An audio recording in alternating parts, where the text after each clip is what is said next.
Hello friends, मैं रोहित मौर्य आप सभी का स्वागत करता हूं फिर से अपनी क्लास में। तो आज हम अपने टॉपिक शुरू करेंगे। पिछली क्लास में हमने रासायनिक समीकरण संतुलित करना सीखा था, उसको थोड़ा आगे बढ़ाते हैं। तो सभी लोग रेडी हो जाइए, अपनी अपनी नोटबुक निकाल लीजिए। हम शुरू करते हैं। तो हम बात कर रहे थे रासायनिक समीकरण को संतुलित करने की।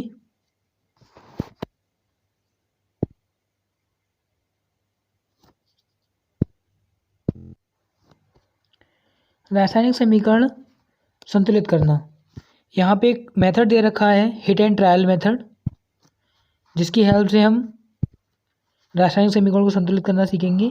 Hit and trial method. तो इस रासायनिक समीकरण को संतुलित करने के लिए कई चरणों मतलब कई स्टेपों में हम सीखेंगे। तो पहला स्टेप है, रासायनिक समीकरण लिखकर प्रत्येक सूत्र के चारों ओर बॉक्स बना लेते हैं। देखिए यहाँ पे एक समीकरण लिखी गई है, Fe के चारों ओर बॉक्स बना दिया।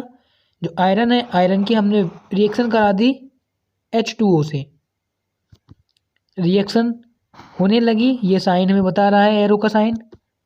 रिएक्शन होने के बाद हमारे लिए प्राप्त हुआ Fe2O3 और H2 मतलब हाइड्रोजन गैस निकलने लगी।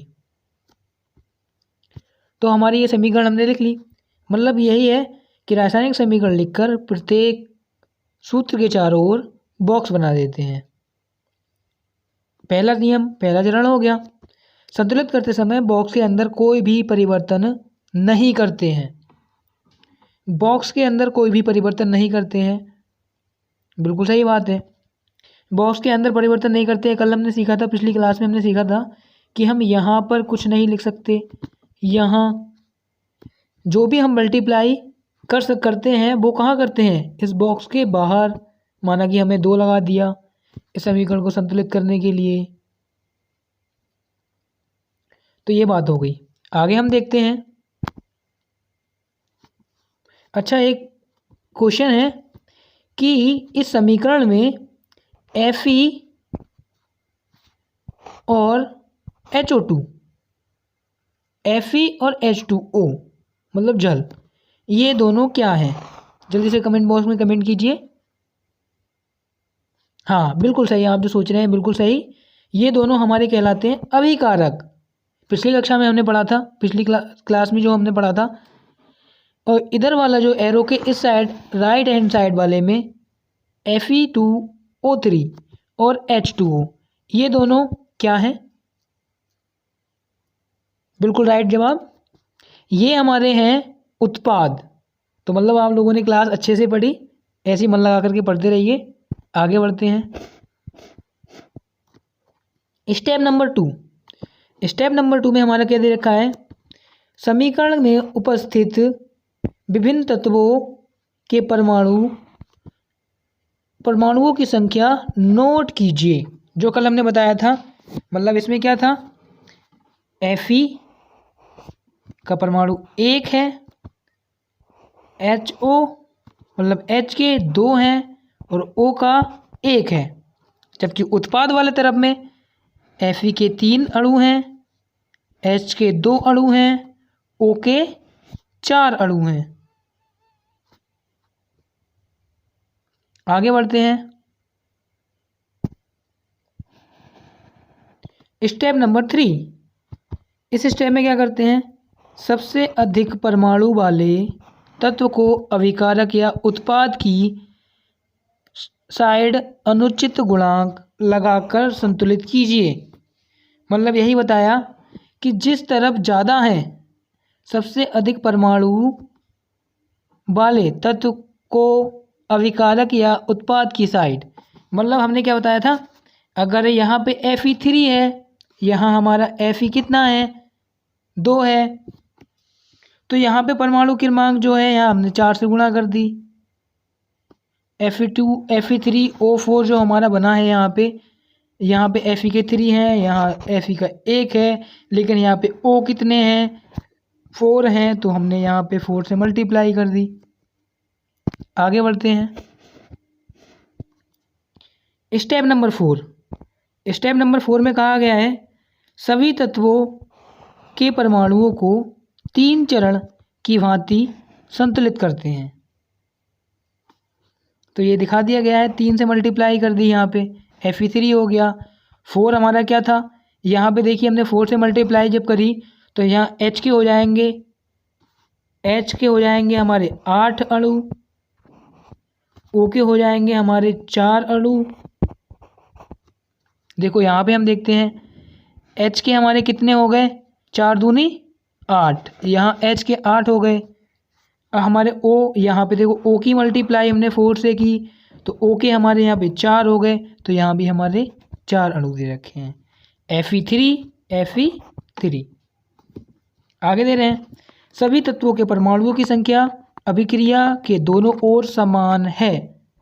देखिए यहाँ 3, यहाँ 3, यहाँ 8, यहाँ 8, यहाँ 4, यहाँ 4। मतलब क्या हुआ कि दोनों तरफ जो हमारी अभिक्रिया लिखी है, समीकरण लिखी है, दोनों तरफ अणुओं की संख्या, परमाणुओं की संख्या हमारी कैसी है, इक्वल है। जब हमारे दोनों तरफ LHS का मान जब RHS के बराबर हो जाता है तब हमारी रिएक्शन बैलेंस्ड हो जाती है, संतुलित हो जाती है। तो आज हमने सीख लिया कि समीकरण को कैसे संतुलित किया जाता है। आगे बढ़ते हैं, स्टेप नंबर 5। स्टेप नंबर 5 में हमने क्या किया है, स्टेप नंबर 5 में कह रहे हैं अभिकारकों एवं उत्पादों की भौतिक अवस्था लिखना। जैसा कि मैंने पिछली क्लास में बताया था कि हम जो भी हमारे अभिकारक दे रखे होते हैं या उत्पाद दिए हुए होते हैं उनकी अवस्थाओं के बारे में, भौतिक अवस्था मतलब कि वो ठोस है, द्रव्य अवस्था में है, गैसीय अवस्था में है, ये वहाँ पे हम मेंशन कर देते हैं। जैसे अगर कोई भी अभिकारक या उत्पाद ठोस अवस्था में होता है तो वहाँ पर हम S लिख देते हैं, S फॉर सॉलिड, मतलब ठोस अवस्था। अगर कहीं पर उत्पाद या अभिकारक द्रव अवस्था में होता है तो वहाँ पर हम L लिख देते हैं, L मतलब लिक्विड स्टेट। इसी प्रकार अगर गैसीय अवस्था में होते हैं हमारे उत्पाद या अभिकारक तो वहाँ पर हम G बना देते हैं, मतलब गैसीय अवस्था, गैस फॉर्म में। और यहाँ पे एक नया टर्म आया, जलीय विलयन। अब आप सोच रहे होंगे कि यहाँ पे लिक्विड और जलीय विलयन में क्या अंतर है, तो बहुत ज़्यादा अंतर है। जलीय लिक्विड का मतलब क्या होता है, लिक्विड स्टेट कोई भी हो सकती है, तेल भी हो सकता है जो तरल है लिक्विड स्टेट में, बट एक्वस का मतलब होता है जलीय। जलीय का मतलब होता है जिसमें हमारे H2O का अणु उपस्थित होता है या जिसमें हमारा जल मिला हुआ होता है, तो वो हमारा कैसा होता है, जलीय। तो यही अंतर है द्रव्य अवस्था मतलब लिक्विड और एक्वस। आगे बढ़ते हैं, यहाँ पे हमारे लिए एक समीकरण दे रखी है, इसमें हम समझेंगे। देखिए इसमें हमारे लिए समझाया गया है कि यहाँ आयरन है, आयरन के 3 अणु हैं। आयरन हमारा क्या होता है, लोहा। अब लोहे की कील हम क्रिया करा रहे हैं, लोहे पे हम काहे से क्रिया करा रहे हैं, जल से, मतलब जल से करा रहे हैं। तो लोहा हमारा ठोस अवस्था में होता है तो जल में घुल तो नहीं सकता, तो ठोस अवस्था में है तो मतलब क्या हो गया, यहाँ पे हमने लिख दिया S मतलब सॉलिड। हमारा H2O हमारा आ गया गैसीय अवस्था में, और हमने यहाँ पे ले लिया, हमारे पास जो उत्पाद बना Fe2O3S, मतलब जो S है हमारा ठोस अवस्था में बना, मतलब जो हमारे लोहे पर जो Fe2O3 बनता है, मतलब ऑक्साइड, फेरस ऑक्साइड बनता है, वो हमारी कहलाती है जंग। जो लोहे पर जंग लगती है तो आपने सभी ने देखा होगा कि जंग हमारी कैसी अवस्था में होती है, तो भाई जंग जो हमारी होती है वो ठोस अवस्था में होती है, तो यहाँ पे सॉलिड लिख दिया। अब आगे बात करते हैं, H2 मतलब हाइड्रोजन गैस। हमारी हाइड्रोजन है तो हमें पता है हाइड्रोजन हमारी गैस है, ये लिक्विड अवस्था में नहीं रह सकती। ये कौन सी अवस्था में होती है, ये गैस अवस्था में होती है, और वो भी H2 के रूप में। यदि हमारी गैस हाइड्रोजन H के रूप में होती है तो ये हमारी कहलाती है नवजात हाइड्रोजन। क्या कहलाती है? नवजात हाइड्रोजन। ये क्या करती है? ये चीज़ों का रंग उड़ाने के काम आती है। जैसे कोई फूल है या कोई वस्त्र है, कपड़े हैं, उस पर अगर कोई हल्का रंग है, अगर वहाँ पे छोड़ दी जाए नवजात हाइड्रोजन तो वो क्या करेगी? उस कपड़े का या फूल का रंग उड़ा देगी। आगे हम चलते हैं। आगे हमारा स्टेप नंबर 6 दिया हुआ है। कुछ आवश्यक परिस्थितियां जैसे ताप, दाब या उत्प्रेरक आदि को भी तीर के निशान के ऊपर या नीचे लिखते हैं। जैसा कि हमने अभी देखा, पीछे हमने क्लास में देखा था कि जो भी हमारा ताप मतलब जब हम गर्म करते हैं तो हम डेल्टा का चिन्ह बना देते हैं, या फिर एरो के ऊपर या नीचे हम लिख देते हैं गर्म। इसका मतलब गर्म करने पर। तो यही बताया गया था। सारा का सारा क्लियर है। आई होप आपको सारा का सारा क्लियर हो रहा होगा। यदि आपके पास कोई डाउट है तो कमेंट करें और चैनल को ज़रूर सब्सक्राइब करें। आगे बढ़ते हैं। आगे हमारी बात की जा रही है, बहुत ही इम्पोर्टेंट टॉपिक दिया है। यहाँ पे दिया है रासायनिक अभिक्रियाओं के प्रकार। अब तक हमने पढ़ा कि रासायनिक अभिक्रिया क्या होती है। रासायनिक अभिक्रिया होने के बाद हमने पढ़ा कि क्या क्या उसकी अवस्थाएं होती हैं, क्या क्या परिवर्तन होते हैं। फिर उसके बाद हमने पढ़ा रासायनिक समीकरण क्या होती है। रासायनिक समीकरण पढ़ने के बाद रासायनिक समीकरण को लिखते कैसे हैं, ये सारी चीज़ हम एकदम सीक्वेंस में पढ़ते चले आ रहे हैं। उसके बाद हमने सीखा कि रासायनिक समीकरण को संतुलित कैसे करते हैं। उसके बाद हमने सीखा कि रासायनिक समीकरण के बहुत सारे स्टेप बाय स्टेप हमने समीकरण को संतुलित किया। अब अगला हमारा जो टॉपिक आता है वो आता है रासायनिक अभिक्रियाओं के प्रकार। मतलब रासायनिक अभिक्रिया कितने प्रकार की होती हैं। तो रासायनिक अभिक्रिया कई प्रकार की होती हैं। तो उसमें से हम पहली रासायनिक अभिक्रिया के बारे में पढ़ेंगे जिसका नाम है संयोजन अभिक्रिया। तो हम बात कर लें संयोजन अभिक्रिया का मतलब क्या होता है। संयोजन अभिक्रिया को हम एक अदर नेम से जानते हैं जिसका नाम है योगात्मक अभिक्रिया। योगात्मक अभिक्रिया। योगात्मक नाम से हमारे लिए स्पष्ट हो रहा है। योगात्मक, योगात्मक का मतलब योग। योग, योग का मतलब होता है जुड़ना। ऐसे ही संयोग, योग, संयोग, संयोजन।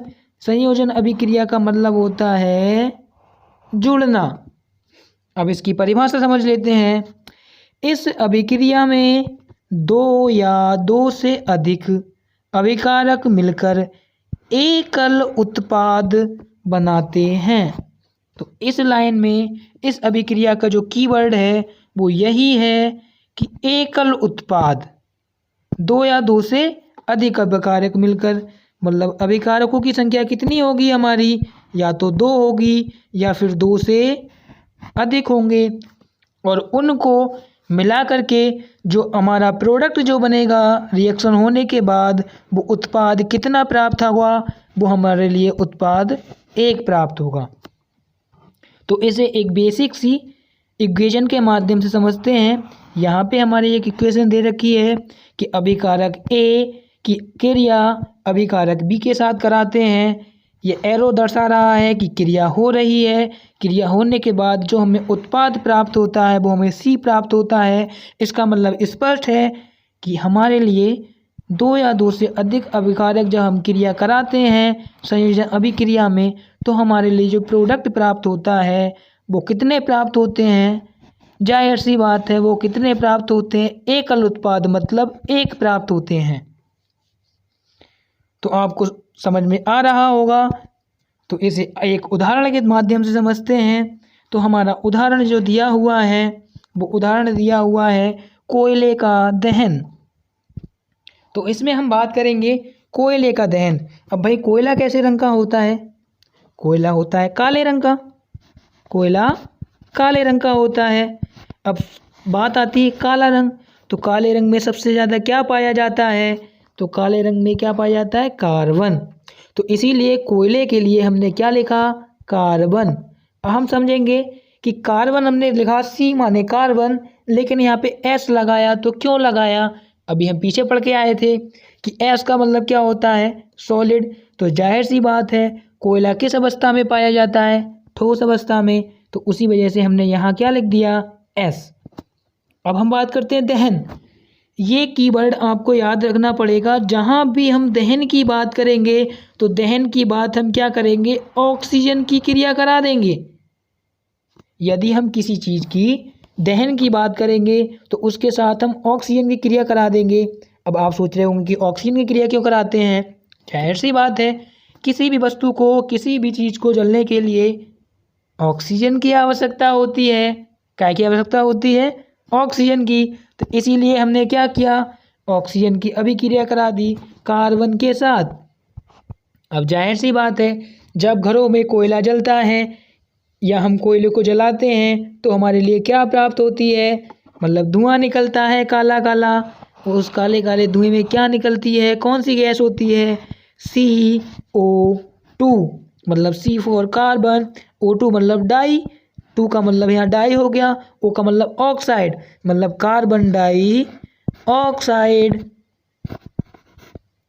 अब कार्बन डाई ऑक्साइड है तो ये कैसी है? गैसीय अवस्था में है, इसलिए हमने क्या लिख लिया? G लिख लिया। मुझे उम्मीद है आपके अच्छी तरीके से समझ में आ रहा होगा। इसी प्रकार हम दूसरे एग्जाम्पल को देखते हैं। दूसरे एग्जाम्पल में कह रहे हैं जल का निर्माण। अब जाहिर सी बात है, जल का निर्माण किस चीज़ से हुआ है? जल का निर्माण हुआ है हमारे हाइड्रोजन से और ऑक्सीजन से। अब हाइड्रोजन और ऑक्सीजन से कैसे हुआ है? तो वो इस प्रकार हुआ है कि हमारे जल का सूत्र होता है H2O। अब यहाँ हम बात करेंगे तो हमारे लिए दिखाई दे रहा है कि हमारे पास दो ही चीज़ें हैं, एक हाइड्रोजन गैस है और एक ऑक्सीजन गैस है। दोनों को हमने मिला दिया। कैसे मिलाया? तो हमने मिलाया 2:1 के अनुपात में। अब बच्चे सोच रहे होंगे कि 2:1 का मतलब क्या हुआ? 2:1 का मतलब, तो इसका मतलब ये हुआ 2:1 मतलब 2 हाइड्रोजन गैस हमने ली। कितने अणु लिए हाइड्रोजन गैस के? 2 अणु लिए। ऑक्सीजन के कितने अणु लिए? 1 अणु लिया। और दोनों को हमने मिला करके क्या बना दिया? हमने बना दिया जल। तो देखते हैं, यहाँ पे हमने हाइड्रोजन गैस ली, ऑक्सीजन गैस ली और हमारे लिए क्या प्राप्त हो गया? जल।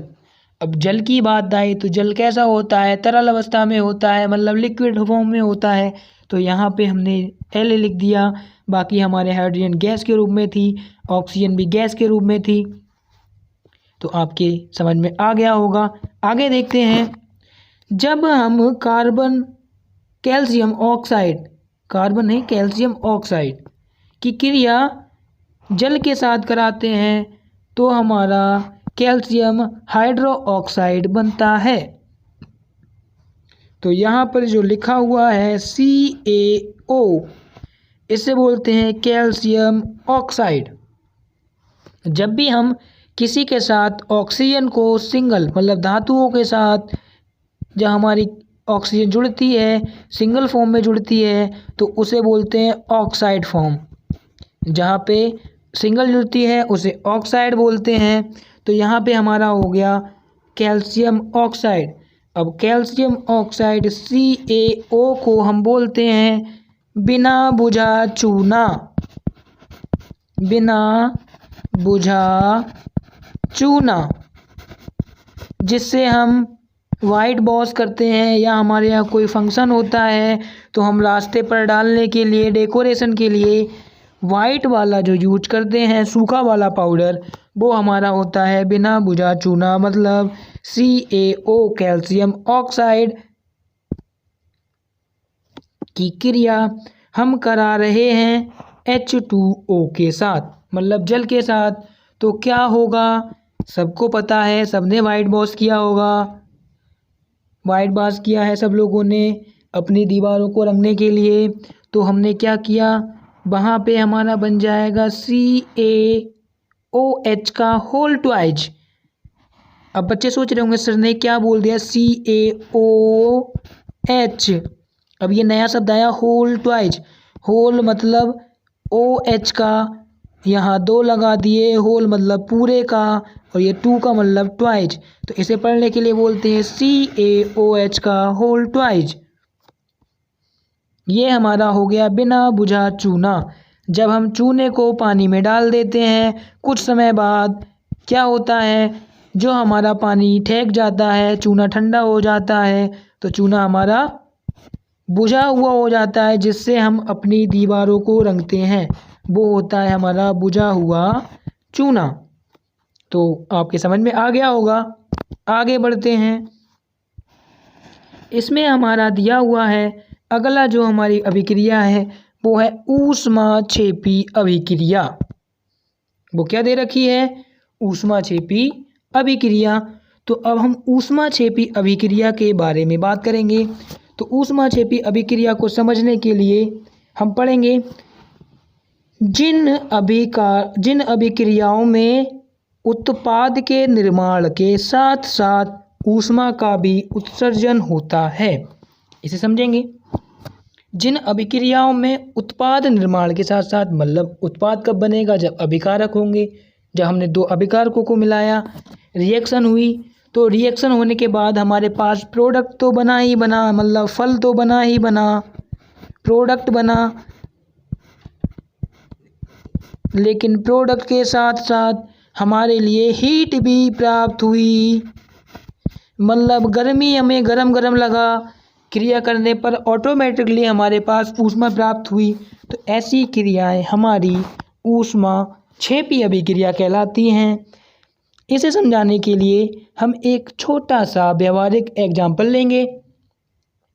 पिछली कक्षा में मैंने बताया था कि हम प्रायः क्या करते हैं, कपड़े धोने के लिए डिटर्जेंट का यूज करते हैं। फिर मैंने बताया था डिटर्जेंट को अपनी मुट्ठी में लीजिए, थोड़ा सा पानी में भिगोइए, क्या होगा, डिटर्जेंट वाटर से क्रिया करके, जल से क्रिया करने के बाद ऊष्मा रिलीज करता है। मतलब हमारी मुट्ठी में कैसा महसूस होता है, हमारी मुट्ठी गर्म हो जाती है। तो वो क्रिया करने के बाद ऊष्मा प्रदान करता है, मतलब हमारे लिए ऊष्मा प्राप्त होती है। तो वो क्रिया भी हमारी कैसी अभिक्रिया है, वो क्रिया है हमारी ऊष्माक्षेपी अभिक्रिया। इसी प्रकार हम बात करेंगे बुझे हुए चूने की, मतलब जो अभी हमने पीछे जो हमने पढ़ी थी अभिक्रिया, फिर वहीं पहुंचते हैं। ये जो अभिक्रिया है, इस अभिक्रिया में हमारे लिए ऊष्मा प्राप्त होती है। जब भी देखा होगा आप लोगों ने, जब हम बिना बुझे चूने को पानी में डालते हैं, तो चूना जैसे ही पानी में पड़ता है, जो हमारा चूना था वो हमारा पानी में पड़ा, तो पानी का टेम्परेचर क्या होगा, बढ़ जाएगा। मतलब चूने डलते समय ही पानी हमारा खौलने लगता है। जिस बर्तन में हम रखते हैं वो बर्तन हमारा गर्म होने लगता है। तो ये अभिक्रिया हमारी कौन सी अभिक्रिया होती है, ऊष्माक्षेपी अभिक्रिया होती है। दोबारा हम समझते हैं सिंपल शब्दों में बिल्कुल। अगर हम कोई रिएक्शन कराएं, कोई परिवर्तन ऐसा हो जिसमें हमारे लिए ऊष्मा प्राप्त हो, क्रिया के दौरान हमारे लिए ऊष्मा प्राप्त हो, मतलब ऐसा नहीं कि हम उसे गर्म करेंगे, बिना गर्म करे अगर हमें ऊष्मा प्राप्त होती है, तो वो अभिक्रिया हमारी ऊष्माक्षेपी अभिक्रिया कहलाती है। इसे हम समझेंगे। इसे हम समझने के लिए एग्जाम्पल ले रहे हैं। इसमें हमारा दिया हुआ है प्राकृतिक गैस का दहन। कौन सी गैस, प्राकृतिक गैस। अब प्राकृतिक गैस की बात आ गई तो इस गैस को हम मार्स गैस भी कहते हैं। इसी गैस को हम बायोगैस भी कहते हैं। मतलब मार्स मतलब सड़े हुए चीज़ों से बनने वाली गैस, बायोगैस, ये सारी चीज़ें हमारी पृथ्वी से निकलती हैं। जब पेड़ पौधों या जीव जंतुओं के सड़ने गलने से जो गैस बनती है वो मार्स गैस कहलाती है। और इसी गैस को हम कहते हैं मीथेन गैस। क्या कहते हैं, मीथेन गैस। मीथेन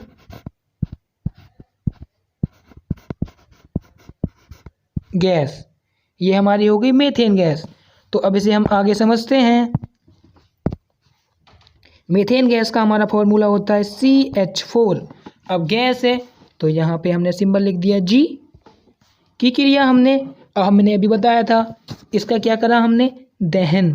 दहन का मतलब हमने क्या किया, दहन में ऑक्सीजन की क्रिया करा दी, क्योंकि किसी चीज़ के दहन करने के लिए, दहन माने होता है जलना। जब हम किसी चीज़ को जलाते हैं तो भाई कैसे जलाते हैं, ऑक्सीजन की प्रेजेंट में तो जलाते हैं। अगर हमारी ऑक्सीजन ना हो तो आग क्या जलेगी, नहीं जलेगी। तो उसमें हमने ऑक्सीजन के साथ क्रिया करा दी। अब ये जो हमारा O था, अब हमारी कोई गैस जलेगी, कोई भी चीज़ जलेगी तो उसमें क्या निकलेगा, उसमें निकलेगा धुआं, मतलब CO2, मतलब कार्बन डाइऑक्साइड गैस निकलेगी। तो हमारी यहाँ पे आ गई कार्बन डाई गैस, गैसीय अवस्था में है इसलिए G। बाकी क्या बचा हमारा, यहाँ पे बचा H।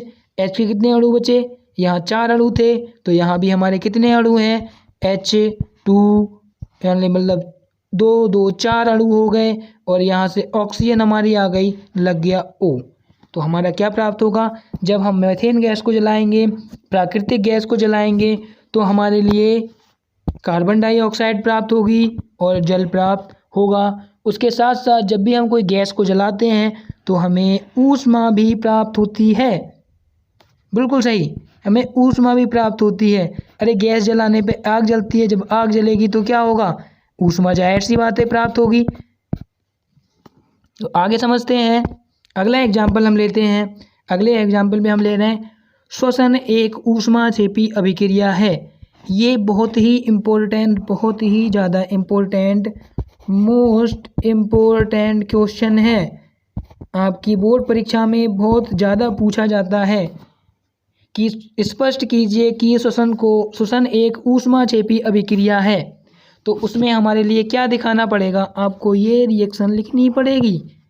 श्वसन ऊष्माक्षेपी मतलब क्या होता है, श्वास लेने पे हमें क्या होता है, जो हमने खाया ये है हमारा ग्लूकोज, ये है हमारा ग्लूकोज C6H12O6, ये होता है हमारा ग्लूकोज, जो हमें प्राप्त होता है मीठी चीज़ों से, रोटी से, कार्बोहाइड्रेट के पाचन के बाद। अब ग्लूकोज है तो ग्लूकोज का हमने क्या किया, ऑक्सीजन के साथ हमने क्रिया करा दी, तो हमारे लिए प्राप्त क्या हुआ, कार्बन डाइऑक्साइड, मतलब कार्बन डाइऑक्साइड बनी। उसके साथ ही हमारा बना जल और हमारे लिए बनी ऊष्मा। तो ये बहुत बड़ा फैक्टर है कि जो हम खाना खाते हैं, एक्चुअली होता क्या है, जब भी हम खाना खाते हैं या कभी हम मीठा चीज़ खाते हैं, अगर हम सुबह सुबह मीठा खा लें, हम ग्लूकोज की मात्रा ज़्यादा ले लें, तो हमारे लिए भूख नहीं लगती है। उसका मतलब क्या होता है कि हमारे पास ग्लूकोज की मात्रा भरपूर हो जाती है। तो ये हो गया ग्लूकोज। ग्लूकोज की जब ऑक्सीजन हम जो सांस में ग्रहण करते हैं, उसके साथ जब क्रिया होती है, श्वसन मतलब सांस लेना, सांस में हम कौन सी गैस लेते हैं, उसमें लेते हैं हम ऑक्सीजन गैस। तो जो हमारी ऑक्सीजन गैस है वो ग्लूकोज के साथ रिएक्शन करने के बाद कार्बन डाई बनाती है। तो जब हम सांस छोड़ते हैं तो उसमें कौन सी गैस छोड़ते हैं, कार्बन डाइऑक्साइड CO2। साथ में क्या होता है, हमारे शरीर में जल भी बनता है। क्या बनता है, जल बनता है। और हमारे शरीर में ऊष्मा भी बनती है।